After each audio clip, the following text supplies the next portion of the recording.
En fait, c'est un peu comme quand on fait du droit, qu'on est avocat ou autre. Il y a la lettre de la loi, et puis il y a l'esprit de la lettre.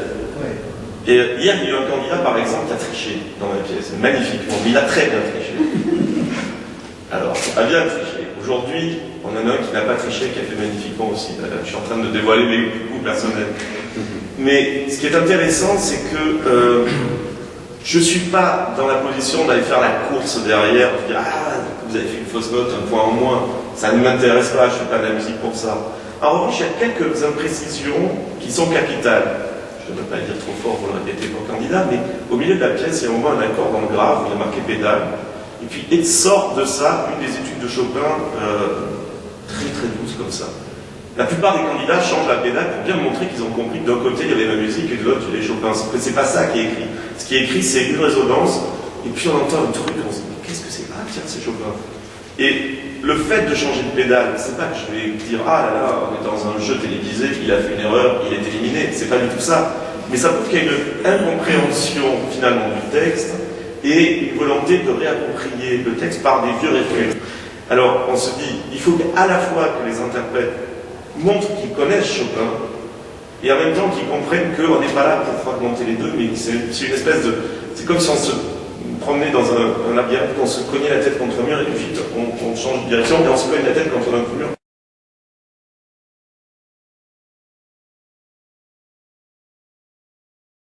En fait, je présente toutes les études de Chopin, enfin toutes premières études, dans l'ordre chronologique. Donc il y a ce premier geste un peu étrange entre l'anténant et puis qui donne naissance à la première. La deuxième, on l'entend très bien. Bon. La troisième, je ne pouvais pas interrompre, parce qu'il faut quand même que ça reste la musique, c'est pas une compilation. Donc je ne pouvais pas interrompre pour passer dans la troisième, qui est si lyrique, c'est lent. Donc on entend juste quelques notes textuelles qui viennent nous accrocher l'oreille, puis on passe à la quatrième. Donc en fait, il y a un jeu de cause à effet. Je ne reste pas le même temps, surtout qu'il ne s'agit pas de dire je vais faire 10 secondes de chaque étude de Chopin, ça serait insupportable. Mais par contre, on peut dire, sur celles où les idées peuvent être développées dans mon propre langage, je passe plus de temps, et sur celles où les idées sont tellement prégnantes que je ne peux pas en faire grand-chose dans mon propre langage, je suis dans l'ordre de la situation. Alors le titre, il est plus humoristique qu'autre chose. Maintenant, on fait des best-of de tout, le best-of Céline Dion, le best-of Michael Jackson, le best-of Lady Gaga, mais là, c'est The Worst of Chopin.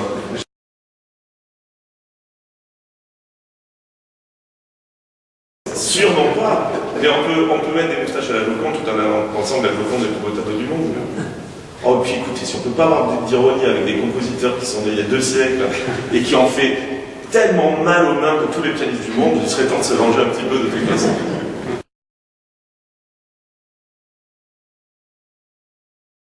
Ce qui était commandé, c'était un bis, donc quelque chose qui soit à la fois virtuose, ce qui est bien parce qu'on voit aussi les capacités techniques des élèves, des candidats, mais aussi voilà, quelque chose un peu joyeux. Donc je me suis dit, voilà, quel est l'archétype du compositeur bon piano? C'est Chopin.